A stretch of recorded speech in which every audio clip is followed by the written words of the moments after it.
I spent like 14 years of my life sinning. And now one day I'm sitting down, I just want to change. I don't expect to change the next day. It's gonna be hard. It's like an addiction. When you're addicted to something, like this one who's addicted to sugar here that she cannot resist, it's very, very hard for her to stop. She will start one day, the next day she's gone. She has relapsed so much, you know. But you know deep down when you sit in your room, you ask yourself, do I want to quit music? You know the answer to that. No matter how hard it is. It's like somebody, let's say a sister in a relationship going through so many things, and they tell you, oh, I'm so tired of this. They're not tired. Wallahi, they're not tired yet. If you want to talk to me direct. Don't go through the corners. So you're sincere, because the sincerity is what is going to lead you to taking the actions, you know. So you have to be very, very sincere, not just be yapping. I want to do this, I want to do this. I want to go to the gym, but you're sitting at home. I want to go to the gym, but you have not started your subscription, you know. You want to talk to me then.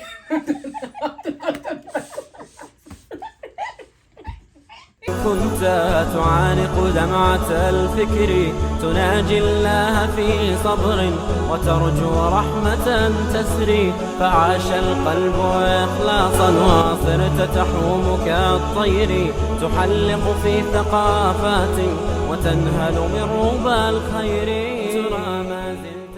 Assalamu alaikum everyone. Walaikum salam.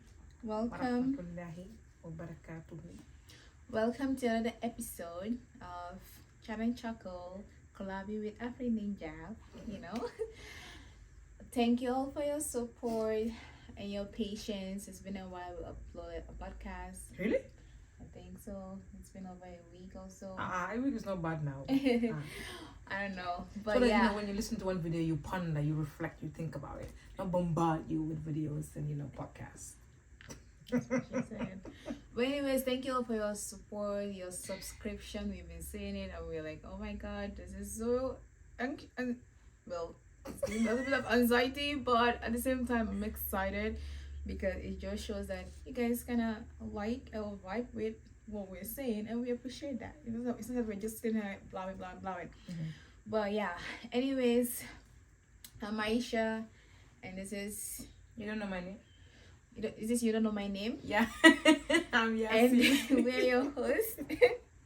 Today we have a different video for you guys. We've talked about other things. We talked about marriage, which you guys seem to like a lot. But today we're talking on the spiritual aspect, which is running back to Allah, turning back to Allah, closing our gap that we have with Allah. We're gonna talk about the reasons why we turn away from Allah, Oops, sorry, let me put my phone on silence. Okay. We're gonna talk about the reasons why we turn away from Allah. We're gonna talk about the benefits of turning back to Allah and the challenges that we face when we try to turn back to Allah, and we're gonna talk about the steps that we need to take to turn back to Allah, a step that we believe will help for us in our journey of turning back to Allah, which Yasin called the WBC. But anyways, so we'll just get started, and we'll start with why we turn away from Allah. Anything. Rabbi shrah li sadri wa yassir li amri wahlul 'uqdatan min lisani yafqahu qawli. Amen. Ya Allah, whatever we say, because this is a very sensitive topic, yes, and we want to say the right thing. So whatever we say, exactly, that's wrong. It's our flaws and shaitan, and of course our lack of knowledge. And whatever we say that's right, and you connect with it, it's Allah subhanahu wa ta'ala.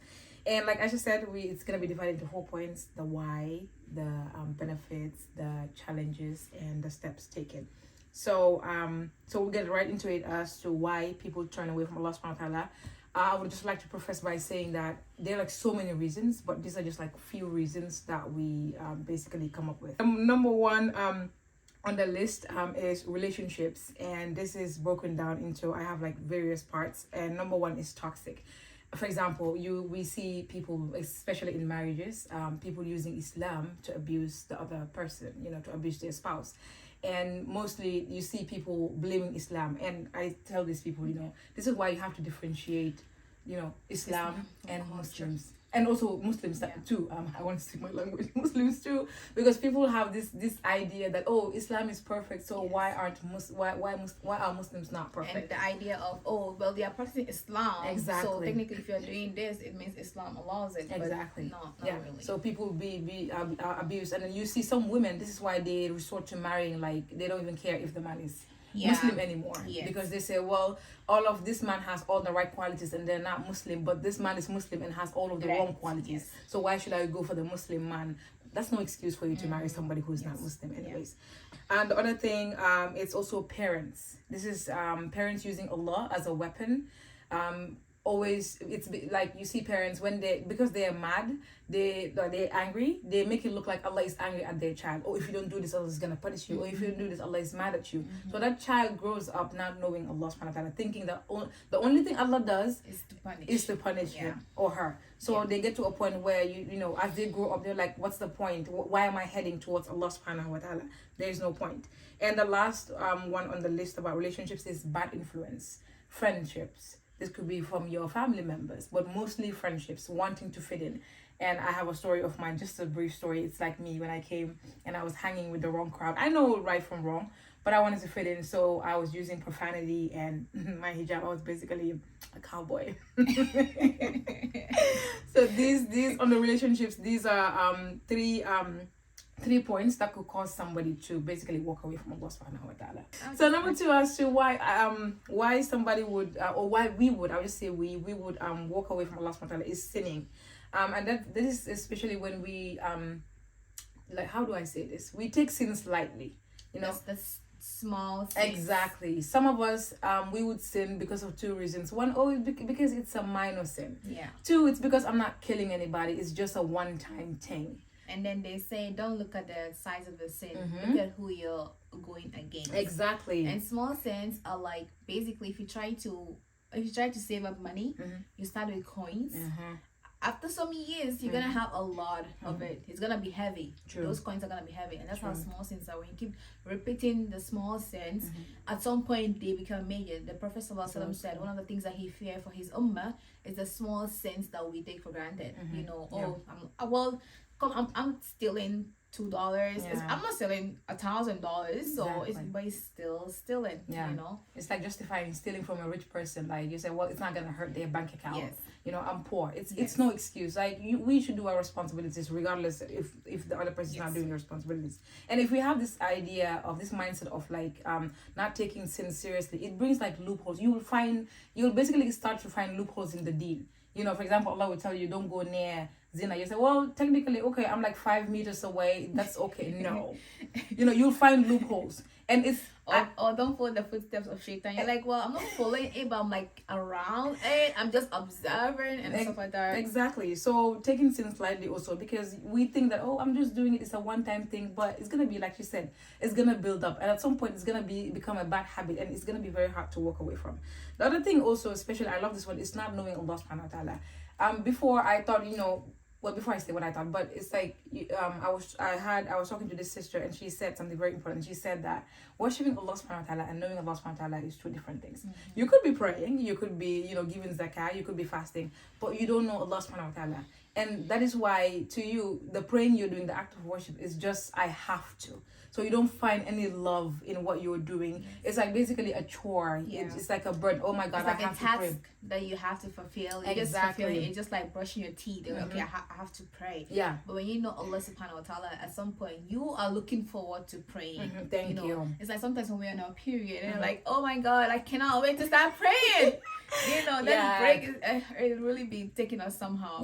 True. But yeah, very true. Knowing Allah and basically hearing of Him are 2 different things. Yeah, because when you don't know Him also, it kind of affects your tawakkul. Because you say, okay, Allah, I know Allah is a Rahman, but then something happens to you and you're like, okay, at that moment to you, Allah is not a Rahman. Allah is somebody who punishes you. But Allah is always, you know, a Rahman. So when you don't know Allah, it's like, if I don't know Aisha, we're not going to have a connection. It's like when you meet a stranger. If you don't know each other, we're not going to have, you guys are not going to have a connection. So if you have, so not knowing Allah subhanahu wa ta'ala can cause you to basically walk away from Allah subhanahu wa ta'ala. The fourth thing is basically comparing ourselves to others.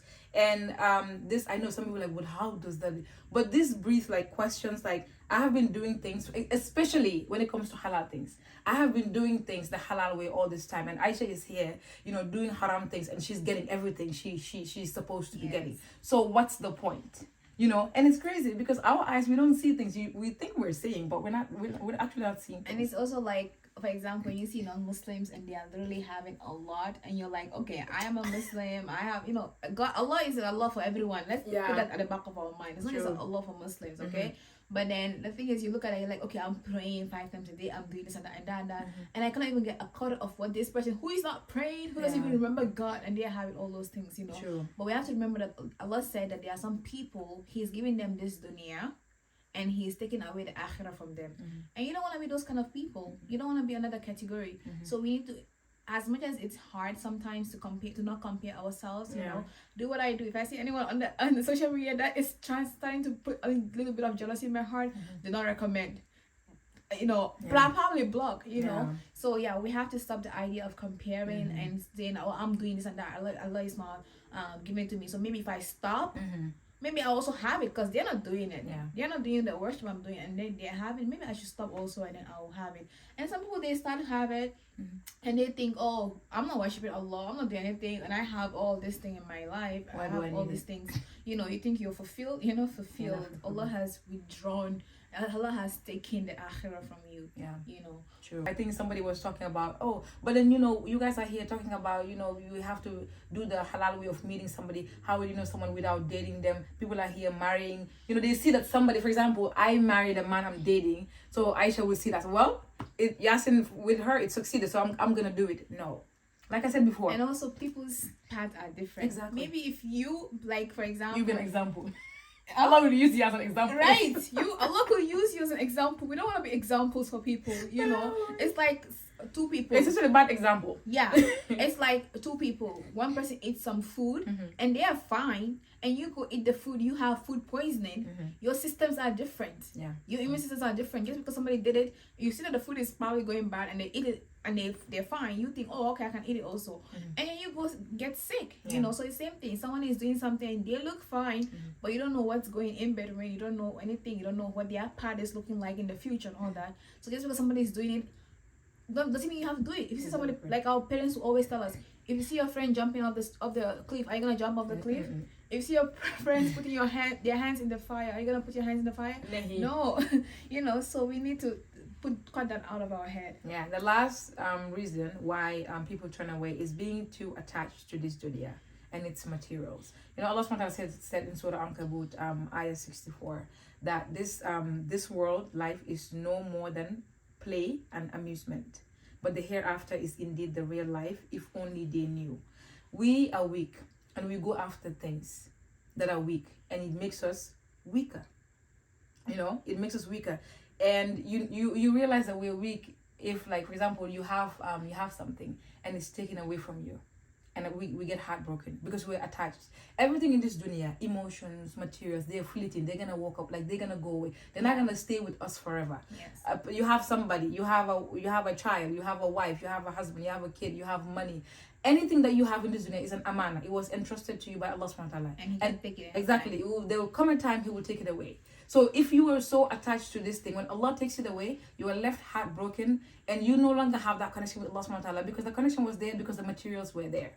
So when we are too attached, I'm not saying like, oh, don't be attached, but I don't know who I was listening to, but he said, love moderately, hate don't moderately. Obsessive. Yeah, don't be obsessed to a point, because Allah subhanahu wa ta'ala put these things here for us to survive. For example, one time they took light in this place, and then it drove me crazy. For hours, the whole night, there was no light. I was like, oh my God, I'm not gonna survive without electricity. It was driving me crazy. But anyway, that's just a small joke. But it's crazy how, like, the things we go after is weak, because we all have something that we think that if we have it, our life will be perfect.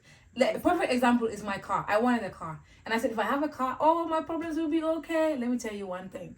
One problem went away, but a whole 1,000 problems came with the car. Yeah. So you constantly tell yourself, oh, if I have this, I'll be happy. I'm not saying you're not gonna be happy, but more problems, more tests are gonna follow that maturity. So this life is a test. So when you attach to this world, you're basically detaching from the akhirah. So these are the reasons that I have as to why And people also, walk away from when Allah. when somebody passes away, we usually say Inna lillahi wa inna ilaihi raji'un. Yeah. But technically, as Muslims, it's not just when people pass away. Whatever we have, when it's taken away from us, whatever is taken away from us, we should remember that to Allah we belong to Him. To Him we will return to whatever He's given us.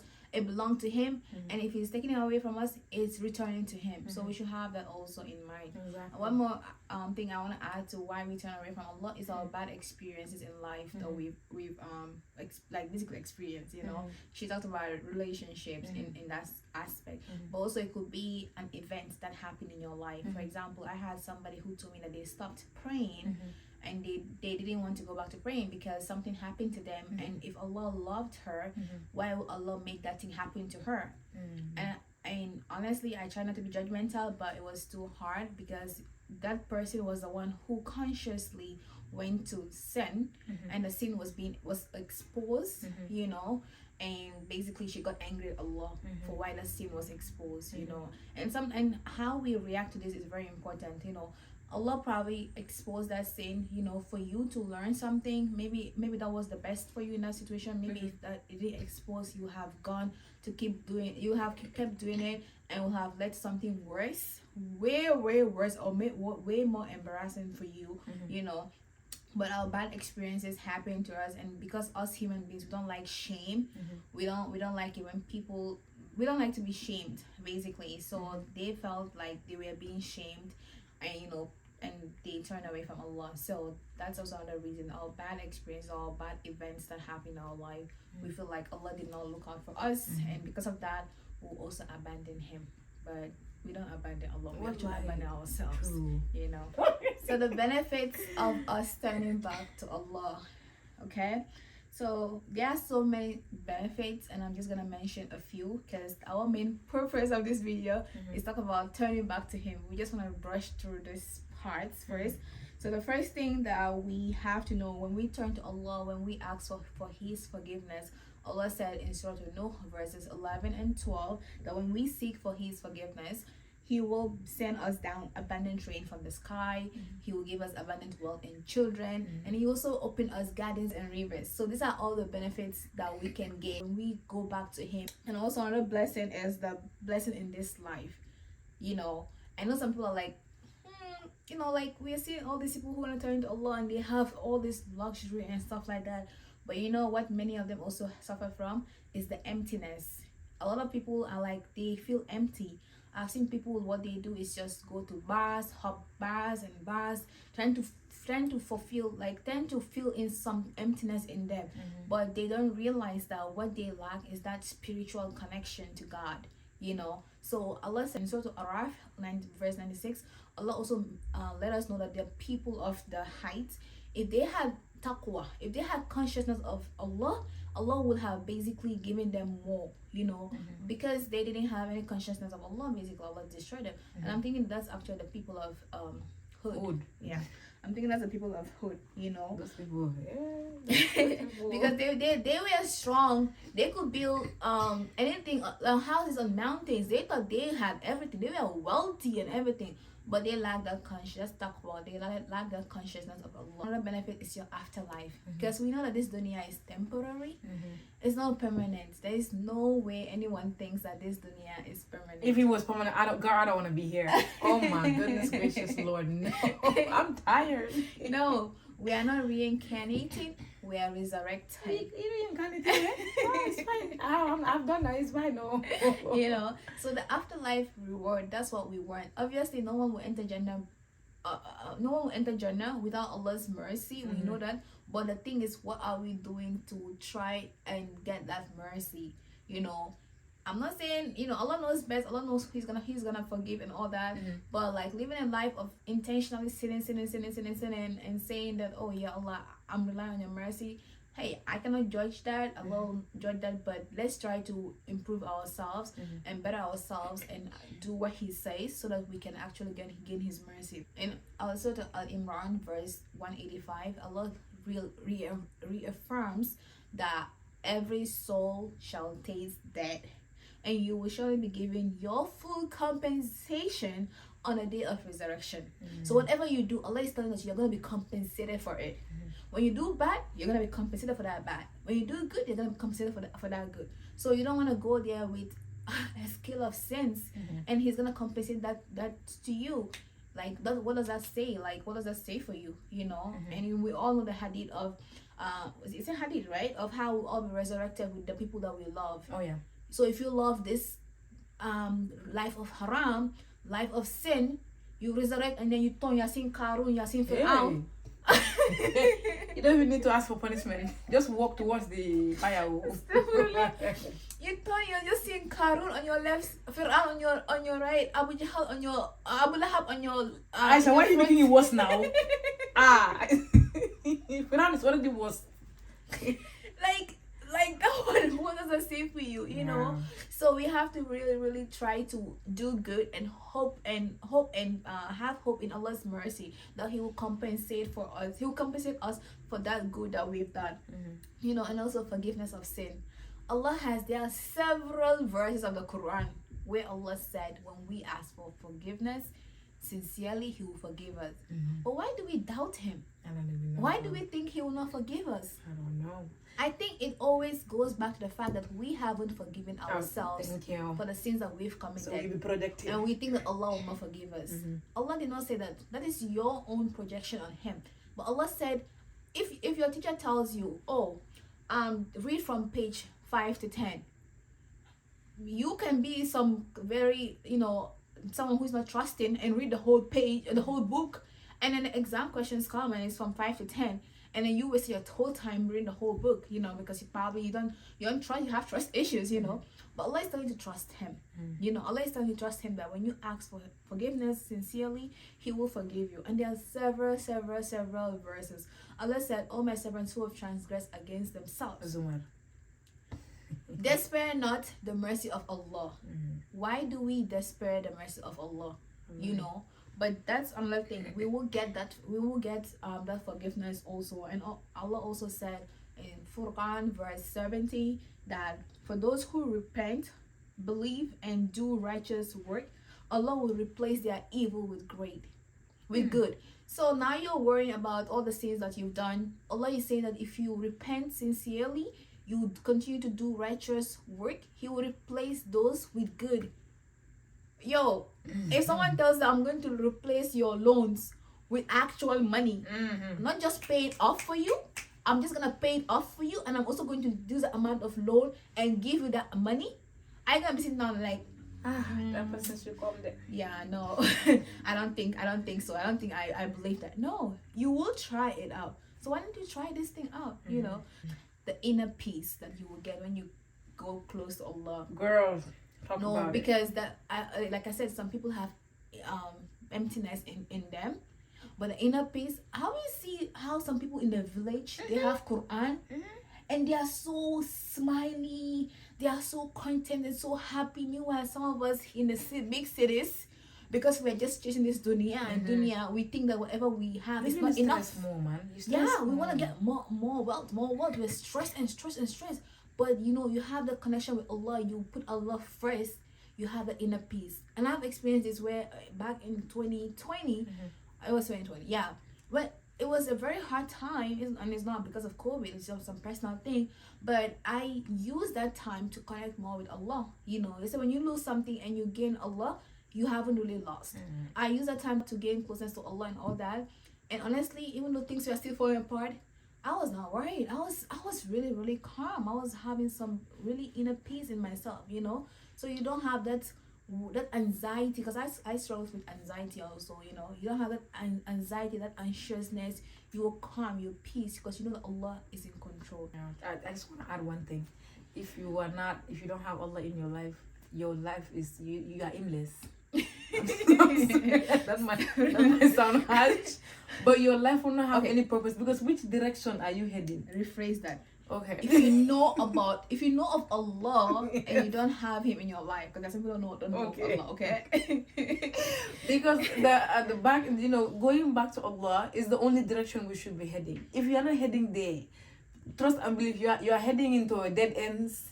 no turn back. Like this, your life is basically gonna be like somebody said. He spent I think 40 years of his life, not being, well, he was not Muslim, but he was like, he spent 40 years being aimless. But the day he converted and became Muslim, he found purpose. So Allah subhanahu wa ta'ala's direction is the only way. There are several Muslims who don't have aim there. Those ones need to check themselves out.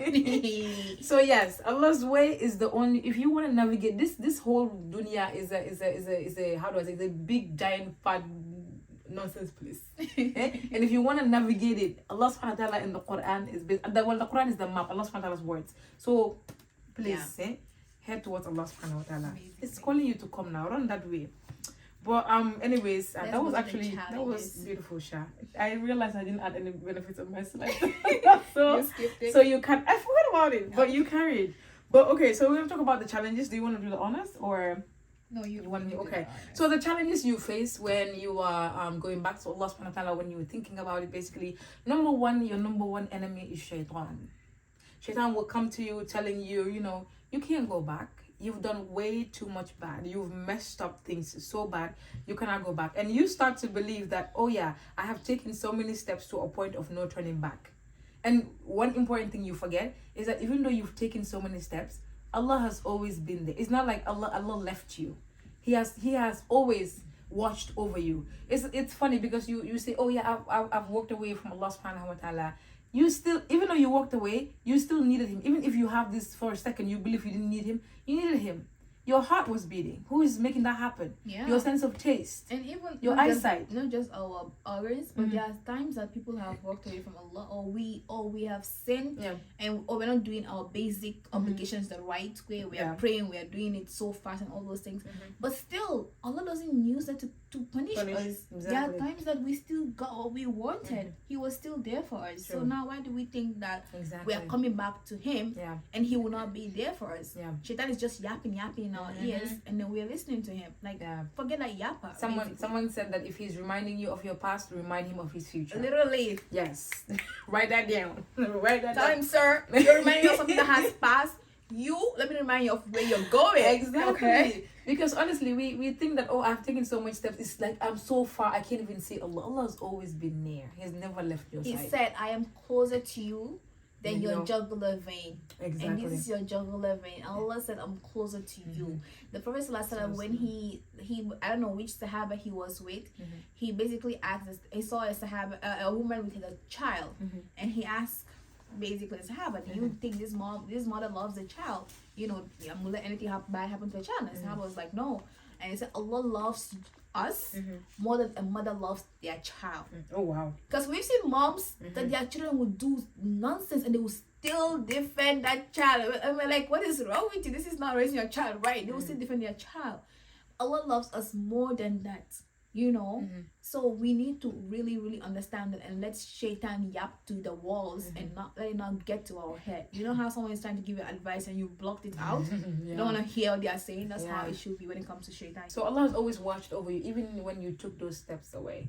And the proof is, number one, those feelings you're feeling guilt, you're feeling ashamed. Who do you think authorized those feelings? You? Oh, your brain? Nah.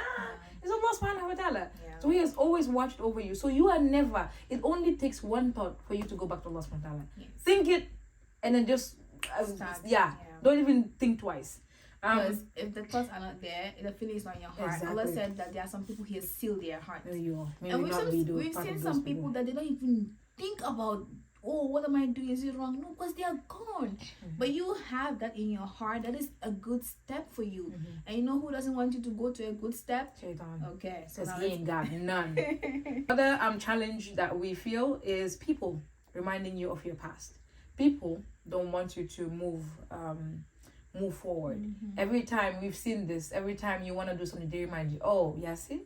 Oh, she's changed now? Oh, she used to do this, she used to do that. Wait, wasn't she the mini Shakira? Exactly. Okay, and then Beyonce. Exactly. And she said she's changed now. Exactly. And it's actually very bad when you're actually trying to help out and they tell you, please, girl, you shouldn't be the one talking. Oh, you should be last. Yeah, you should be the last one talking because you used to do this. And another thing about people is you will lose people. This is also one of the hardest challenges, because sometimes you grow up with these people. Sometimes they're like your circle. You hang around. Your family. Exactly. So it's gonna be hard for you to move. You are moving, like you're trying to move back to Allah subhanahu wa ta'ala. It's gonna be hard because now there are some things that you are changing, and you won't be able to hang around with them anymore. Let's say, for example, your routine was sitting down with them gossiping, whole hours talking. There's no remembrance of Allah subhanahu wa ta'ala. And now you're trying to avoid that. They look at you as somebody, okay. They'll be like, wait, I don't know who used to bring gossip, exactly. And now you want to change? Yeah. Masibo. So they see you as either you're too extreme or you're not fun anymore. Yeah. So you will lose people, and also you will people will basically remind you of your past. The third challenge is, this is also another enemy, your nafs. Our desires are the reasons why we get in trouble. Yeah. Some of us worship our desires. We don't even need to go too deep. Look at food. Just 2 days ago, I told Aisha, I was like, yeah, I'm cutting off on snacks. Today I got snacks because I'm craving snacks. Yeah. We worship our nafs. Our desires are constantly nagging and wanting us to go back. Sometimes you relapse. Right, and this will bring like the other struggle that we have. We believe that when we relapse equals failure. That's not the case. And the nafs, like I was talking to my friend. Yeah. I was telling him that I heard, I don't know which sheikh said, whatever your nafs asks you to do, do the opposite. Yeah, do the opposite. Oh yeah, that's the And then he was like, Haifa? I think go against your nafs. I think it was her. Go against your nafs. And then he emphasized, my friend basically enlightened me more on that, and he said, yeah, because look at this, the hellfire is full of people who went after their nafs, and heaven is full of people who went against their nafs. So we have to be very careful when it comes to our nafs. It's not easy to change. Yeah, the challenges are not easy to change, and you want to relapse and all that, like she said. But again, whatever your nafs is asking you to do, it's time to pray. Your nafs is telling you sleep some more. Go against your nafs. It's hard. It's hard. It's not easy. Even if you're someone who prays, there are times that it's hard for you to wake up a fajr. There are times that it's hard for you, but you need to always go against your nafs. Yeah, and like I said before, relapse does not mean failure. It means you're actually doing things right. Yes. Don't sometimes you're gonna lose some battles. It just shows that you're a human being, you're flawed. You're gonna lose some battles, but the goal here is to not stop fighting. Because sometimes I take it like this: Shaitan you will relapse. Shaitan is using that to see if you're gonna use that opportunity to just not go back. So prove him wrong. And he's gonna come and tell you, you see, you cannot do this. Exactly. Why are you even bothering yourself? Exactly. And the thing we have to understand is, if I am 26, let's say I spent, when I got puberty at the age of 12, I spent like 14 years of my life sinning. And now one day I'm sitting down, I just want to change. I don't expect to change the next day. It's gonna be hard. It's like an addiction. When you're addicted to something, like this one who's addicted to sugar here that she cannot resist, it's very, very hard for her to stop. She will start one day, the next day she's gone. She has relapsed so much, We're not out here talking about businesses. But yeah, so the sin is also like an addiction. We have to not like it's an addiction, no. It's an addiction, So you see some people when they are trying to what's the word? When you're trying to get sober, they relapse a lot. But that relapse should not be the end of everything. You should keep trying and trying and trying, because at the end of the day, you know what is waiting for you at the end of the rainbow. A lot of people don't want to be alcoholics. Don't want to be alcoholics. They want to stop, but it's hard. But then when they finally try, and years later or months later they try and they are finally sober, they like that feeling of being sober, of being in control, of not letting some bottle control them. So you need to know what is waiting for you at the end of the rainbow. You need to know what's waiting for you at the end of the finishing line. Okay, this is what I want to achieve. I'm here. It's gonna be hard. It's gonna be a long, like a bumpy ride, a roller coaster ride, but I want to get there, and I will get there. Exactly. Yeah, it's not, like she said, it's not gonna be easy. It's gonna hurt, and this is a trick, right? If it hurts, it means you're doing something right. It's like going to the gym. If you're not doing the right workout, you're not gonna feel anything the next day. But if you're doing the right workout, like squats, when you wake up, you're gonna feel your pelvic areas hurting. So if it hurts, you're doing the right thing. It's not. We need to stop thinking that it's gonna be easy. Like she said, you took a long time walking away. and now you're coming back. You want to use a shortcut? Nah. When you were going, there weren't any shortcuts. You took that road, and you kept on walking and walking. Yeah. Now you want to come back. You have to take the same road. Yeah. It's gonna be hard, but you guys. It's like when you climb a mountain. Let's say you want to go hiking for the first time. You climb, you keep climbing. After like 3 hours, you look at the journey back, and you're like, oh my god, you kept going. And now you want to come back, you want it to be a short. You basically, people like me, I'm looking for a helicopter to come and take me out because I'm not taking that journey back, But I took myself there. Yeah. I have to bring myself back. And Allah said, take a step to Him, and He will come running to you. Allah said in Surah Al-Zariyat, Allah said, فَغْفِرْلُوا إِلَى اللَّهِ. Flee to Him. Flee to Him. Go seek protection. Go seek comfort to Him. You know how when you're a child and you go look for trouble outside and somebody's chasing you, you run to your parents, you're hiding behind your parents, Or look at the story of Aisha and her when she was basically bickering with the Prophet ﷺ, she was basically yelling at him and all that. But when her father came there, who did she run to? The Prophet for comfort. So we have to run to Allah for comfort. We have to run to Him for protection. Anything for safety, we have to run to Him. So we need to remember that when we took ourselves to that journey, it was not easy, but we did it. Now we have to take a step back. And Allah is so merciful that He said take a step.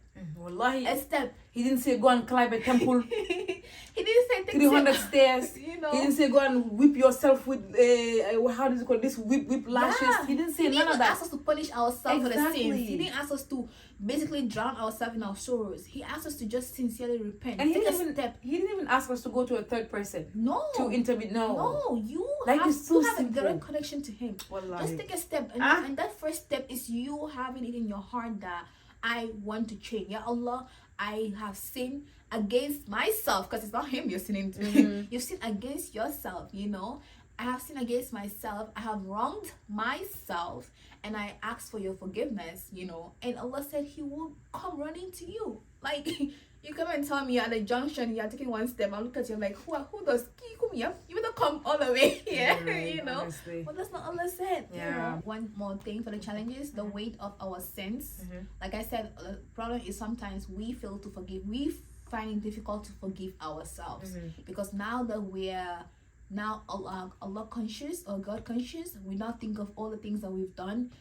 It's like, oh my God, I have done this, I have done that, and it's so sinful. There is literally no sin Allah cannot forgive. Even shirk, Allah forgives shirk as long as you seek for forgiveness, as long as you don't die on it. Allah forgives shirk. Even Fir'aun had, after saying he is Lord, after all the people he murdered, Fir'aun was given a chance. You haven't done what Fir'aun. You haven't done. Allah would have forgiven Fir'aun. Yes. I'm still sitting here like, Ya Allah. No, because as human beings, we find it hard to forgive one another, and because of that, we sometimes in our brain we think of Allah like us, and Allah is not like us. Nothing. You cannot even. It's beyond your imagination. Stop imagining. Allah is not like us. So because we think of Allah like us, we think, oh, I would forgive someone if they did this to me. But Allah is not like you. Allah is not like us. Allah is high. He's all powerful, all merciful. Allah said He will forgive. There is no amount of, even if your sins are like an ocean, you come to Him and you ask Him to forgive you, He will forgive you. But then why do we sit down and start doubting Him? If I offend Yasin, I go, Yasin, forgive me. And Yasin says she's like, I've done this to someone one time. I hope he doesn't listen to this.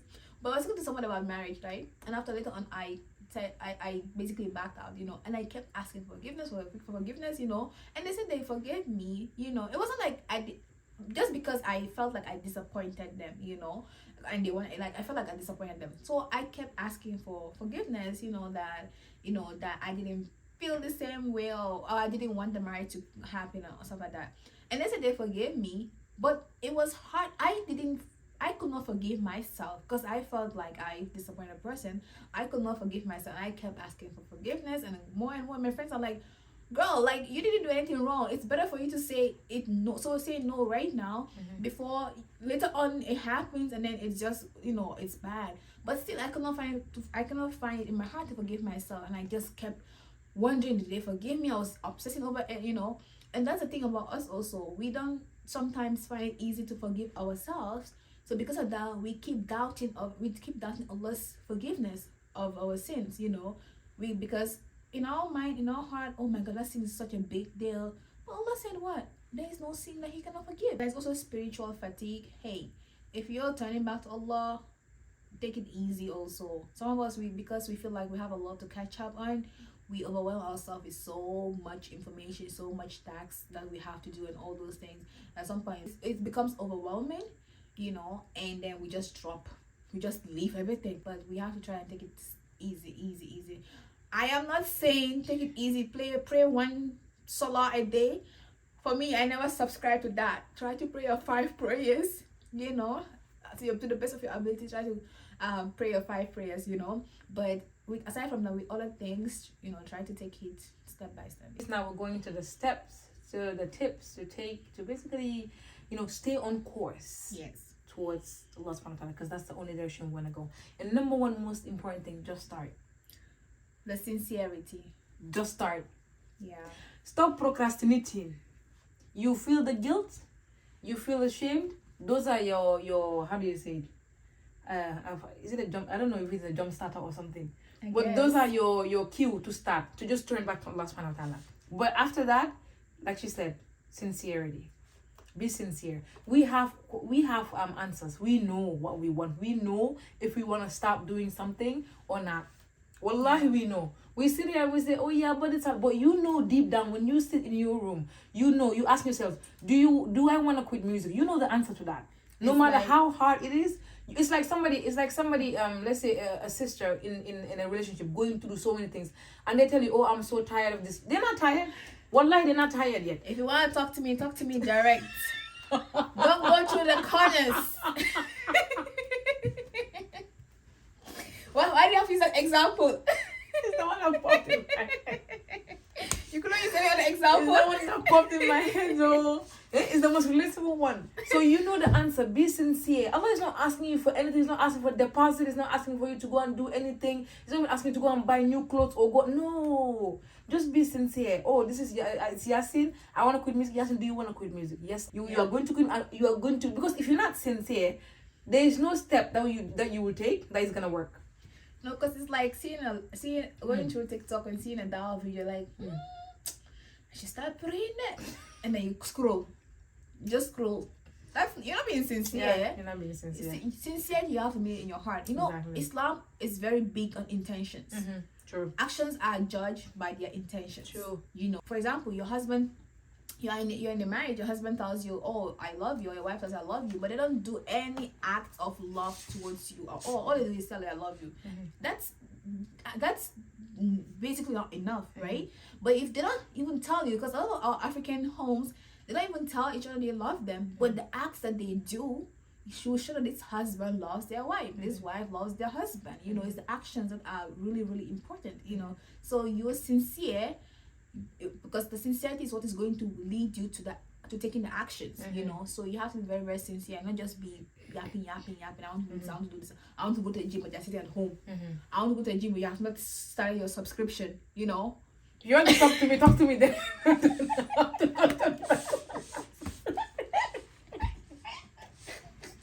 Why are we here throwing stones at people? What is this? Hey. I find I was not even thinking about you. But okay. But yeah, like she said, sincerity, it will show in your actions. If you're not sincere, wallahi, it's not going to show. Somebody is definitely going to know that, okay, this person is not serious. And you have to help yourself in order for Allah to help you. You cannot just sit there and say, Ya Allah, I want a job, and sit in your bed, sleep. It doesn't work like that. We have to come back to reality now. It's one more thing. Yeah. Numa Ali Khan said one time about istighfar. Fake istighfar. Istighfar. What are you doing?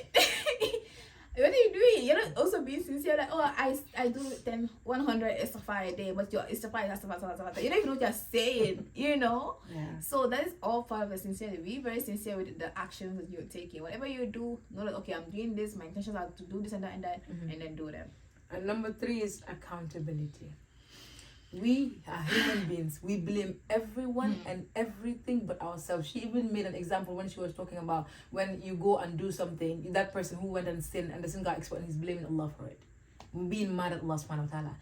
We think that everything that is wrong is everybody's fault but ourselves. And the most common example is when you go to a lecture and the sheikh is talking about something, your mind goes straight to a friend or to a family member but not yourself. I know this person who does this. Exactly. Oh, this person who does this. We always think, it's the wind's fault, it's the light's fault, but it's never your fault. It's Uncle Iblis's fault.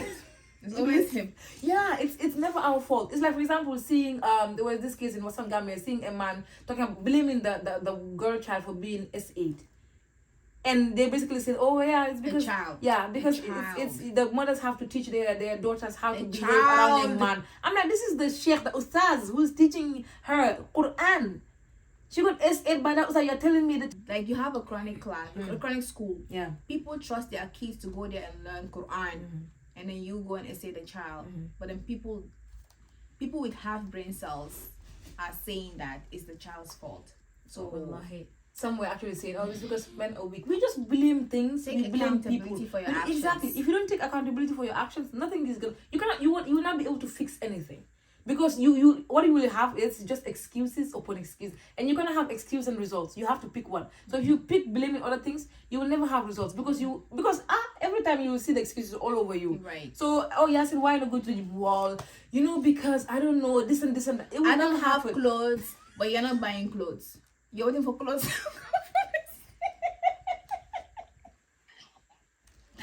said Yasin. It's fine, Sha. So take accountability. It's very important. I want to ask you a question. What did Adam alayhi salam, Yunus alayhi salam, and Musa alayhi salam have in common? Adam alayhi salam, Yunus alayhi salam, Musa. They all, I know they all committed sins, and then they immediately went and repented to Allah subhanahu wa ta'ala.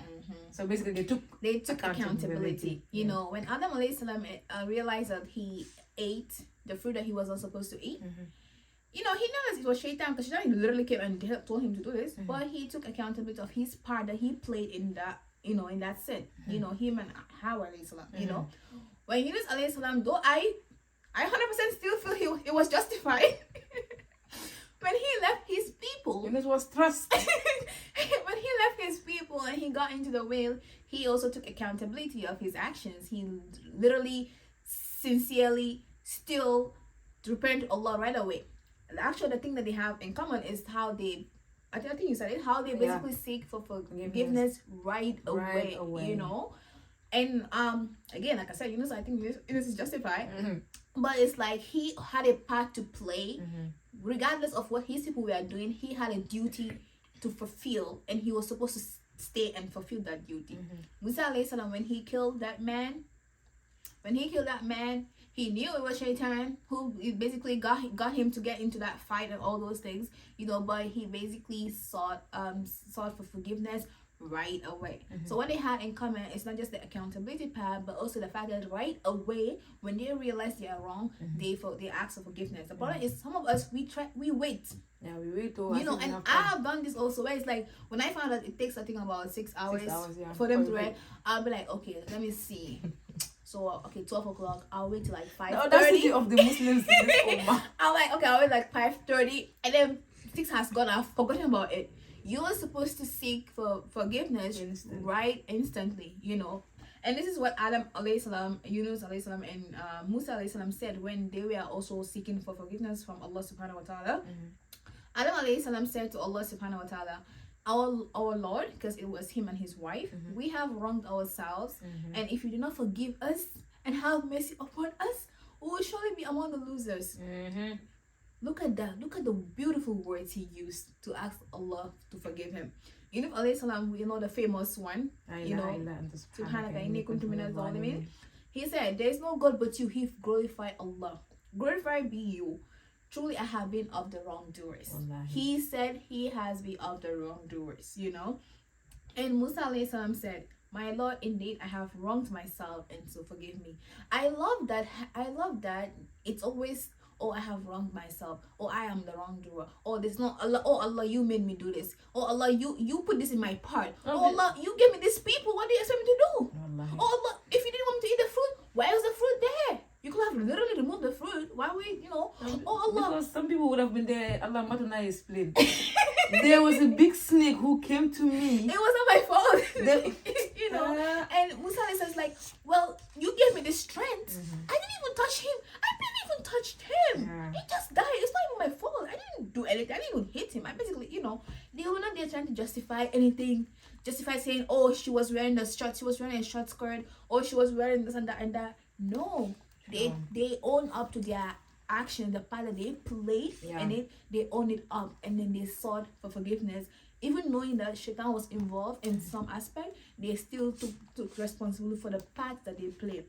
And this is why it's very important. When I have some issue with someone, and most of the time my friends are like, Aisha, you are justified.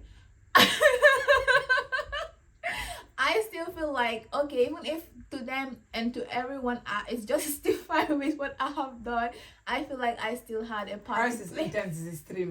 It's not like that. I still feel like I had a part to play, even if they don't see. They think that no, what you did is normal. I feel like but maybe I could have been a little bit, nicer about the whole thing, So we always have a part to play in everything that we do. We always have a part to play. We should always look at ourselves. There's this TikTok trend that I wanted to talk about a long time ago, and eventually I let it go. It's always how they say, okay, when Allah takes somebody out of your life, it's for your own good. And I'm looking at them like, what about Allah took them out of your life because you were the one who is not good for them? But we're all narcissists, We all have some narcissist tendencies. We always think when someone is out of our life, it's because they're not good for us. I made a couple of videos like that. What is he talking about? Really? Are you talking about me? What? I made a couple of videos like that. Really? What do you mean? About when Allah takes someone out in front of you. I could be the toxic one. You could be the toxic one, exactly. But we don't say it like that, true. But we always point the finger at the other person. We're like, oh yeah, Allah took them out of my life because they are not good for me. Which sometimes is true, but sometimes it could be you are not good for them. Yep. So we have to always reflect on ourselves also, Yeah, true. But if you don't take accountability, wallahi, you're not going to turn back. Because why would you turn back? You believe that you have no fault in anything. It was shaitan, it was the music, it was the friends, it was the clothes, it was samba, it was fulan. So you're not going to turn back. So have accountability. I'm not saying blame yourself all that, like sit there and say, oh, it's no, but know that. Yeah, have a balance. I do blame myself a lot. Exactly, yes. That's also, no balance. Our skill is that's like also not good. Yeah. If Ibrahim alayhi salam was putting the rocks on that Kaaba and asking for forgiveness and he didn't even do anything, what are we waiting for? Just what are we waiting for? But the other step is consistency. Be consistent. Like I said, I think consistency is tied with overwhelming ourselves because we believe that, oh, I've done so much bad, now I need to catch up. No, you can't. If you spend, let's say, 10 years, 15 years, you didn't pray tahajjud, it's gone. You've not done istighfar, you've not read Quran, and now all of a sudden you started today and you wanna wake up for tahajjud, pray istighfar, do istighfar, read Quran. You're gonna be exhausted. You wanna read 10. You feel like, okay, so wait, okay, I'm 26. I know someone who is 26, who is 27, who is a hafiz of the Quran. Okay, so I feel like, what? Why you look at me? No. Okay, why you look at me? But I feel like, okay, till I reach 27 because I've wasted this amount of years in my life, I'm going to now reach 20 pages a day, memorize 20 pages a day. In what brain? Exactly, you can't. You can't, and you won't be consistent. But it will be hard. Exactly. It will be overwhelming. Exactly. And at some point you just relapse and collapse. The most beloved acts to Allah subhanahu wa ta'ala is the ones that are most consistent. Even if they are small. Exactly, even if they're small. Imagine you're doing astaghfirullah a day. You can that's what you can do. Allah knows that is what you can do. You see, the beauty about Allah is just He wants you to try. He wants you. He gave you potential. He wants you to use your potential. So don't go and be trying to do Jackie Chan Bruce Lee over there because you saw Aisha doing Jackie Chan Bruce Lee. You are not Jackie Chan Bruce Lee. You are Fatima. Do what Fatima can do. What Zainab can do, Zainab will do Zainab. We're not also saying just go and do something very, very minor. I know, right? And keep it at that. We're not saying that also. Be like, astaghfirullah, that's it for the day. Hey, we're not saying that. Be sincere with what you're doing. Be sincere. And, just at a limit that you can actually achieve. Yeah, especially when you're looking at the limit, ask yourself, will I be able to do this every day? Yes. If the answer is yes, go for it. Go for it. You are not trying to impress anybody. Allah doesn't need you to impress him. He owns this world. He owns everything. It's like buying a rich person gift. What are you going to buy that they don't have? It's Allah. He owns this. So you don't need to impress anyone. You don't need to impress Allah. You don't need to impress But people. you know, the rich person buying them a gift also, if they are someone who is actually maybe humble or whatever, they also appreciate the thought behind it, you know. So even Girl, more silence for that brilliance. so it's that usually the thought that counts, Exactly. you know. So Allah, you cannot really impress Allah, you know, but you taking that step, that counts. That counts, you know. You can't just sit down like, well, I cannot impress Allah, so I'm just gonna sit down. I'm not gonna do anything. No, the thought counts. The That thought you counts. know, the actions, again, actions speak louder than words, you know. What steps are you taking? That effort that you're taking is what Allah is looking at. Because look at how Quran, Allah tells you that even if you're struggling, you get 2 rewards for you get double rewards. That's Allah tapping you in the back saying, you got this, you can do this. You get double rewards, and someone who reads at some point I'm like, so should I not just be fluent because I can get double rewards? It's your kind we're talking about. But it's like, no, you know. Don't belittle any act. When you come back, don't hold this, oh, I've been away so much, I have to go. No, you cannot catch up. That's the beautiful thing about it. You live, you don't have to worry about tomorrow. Yesterday has passed. We don't worry about breadcrumbs, left breadcrumbs. You have today. So live for today. Live as if today is your last day, and do what you can. You know, I've been trying to, ever since I attended the Haifa's lecture. I've been trying. I've made some changes, even though it's not major, but I'm so content and happy with myself. That's the thing. You'll be more great. Like you'll be more grateful. You'll be fulfilled. A lot of people have that void. Yes. They're easily bored. They're out there, especially people that are rich and they don't have anything. They have emptiness inside. They're out there going out and doing things just to be happy. But you are here, you're grateful. You have little things. Wallah, you see little things. You come home, you see your bed. You're just, sometimes I'm in bed. I'm just like covered the warm. I'm kicking my feet. Ya Allah, thank you for this warm blanket. Yeah. You know, you're so grateful. You're not impressed by other things because you know all of these things is gonna go away. Yeah, it could be even as small as, okay, I'm gonna start just waking up for the Hajj. Exactly. You know. But before that, make sure you're praying for them. Right, you can't be praying the Hajj when you're not praying your 5 year prayers. Thank you. Please. Misplace priorities. Set your priorities right. Set your Do the priorities fard ones, first, then the other ones they're gonna. And this is the thing: if you do the fard ones, the extra ones they're gonna come like magnets. It's like you're like attracted. But if you're doing the extra ones, the fard ones, you at some point you think, oh yeah, I'm doing sunnah things. It's okay. So don't really do any acts of worship. I think we kind of mentioned this, but it's like, what actions are you actually taking? You say you want change. You say you want to change. You want to be better. What actions are you taking? True. For example, I'm sitting down like seeing people memorize the Quran. I'm like, one day it's gonna be me. Ask me when was the last time I even tried to memorize a surah, and I was like, you couldn't even remember the last time you tried to memorize a surah. So how am I gonna get there when all I'm doing is like, one day is gonna be me? That's not enough. What actions are you taking? True. Another example is somebody reached out to me on Facebook. I had posted a story on Facebook one time, something about, I cannot remember what I posted, but I think it's about something about going back to Allah, or if you don't have Allah or something, I don't know. Yeah. But then they reached out to me talking about how, you know, what can they do to basically connect with Allah and stuff like that. And I tried to advise them to the best of my ability, but they were kind of like, everything I said, they have a but. It was kind of exhausting. I don't know how the sheikhs do it, but it was kind of exhausting, you know. But I try to be patient and advise the person more and more. But then I realized that, okay, you say you want to change, but this person is not really taking actions, honestly. They said they have decided to read Quran, decided to go back to Quranic classes every day. That's what they said, but they said it was not helping. And it's like, why is it not helping? Are you not focused on it? And I noticed that this is the same person that is saying they want to change, but they still go for concerts. See? They're still going to concerts. They're still around people that, you know, they go to bars and stuff like that. And it's like, okay, what actions are you actually taking again, aside from going back to Quran classes? Take yourself out of this situation. You want to go back to Allah, but you're doing things that are intentionally, like you're intentionally sinning against Him, going to concert. The time that you're supposed to use to pray tahajjud at night, you will spend the time at the concert. Like, I'm not saying a miracle will not happen, because I like to be a middleman every time, or a middle woman every time. I'm not saying a miracle will not happen and one day He will stop, but it's like, what are you actually doing? Guys, when you have that thought in your head that you want to change, do not wait for it. When we talk about this, okay, I didn't think we talked about it, but I made a video about it. You know, I was talking about how when it's time to pray and you don't do it right away, it's harder to pray later, especially when you're not doing anything. I this happens to me also. When it's time to pray and I'm like, okay, like 5 more minutes, I'm gonna forget about that 5 more minutes, because Shaitan is gonna try to help me and remember and remind me of all the things that I need to fulfill, but I didn't think about before it's time to pray. So whatever you have to do it right away. But comment below and leave a comment, leave a like, share, and thank you so much once again for being so supportive and for subscribing. And assalamu alaikum wa rahmatullahi wa barakatuh. See you guys next time.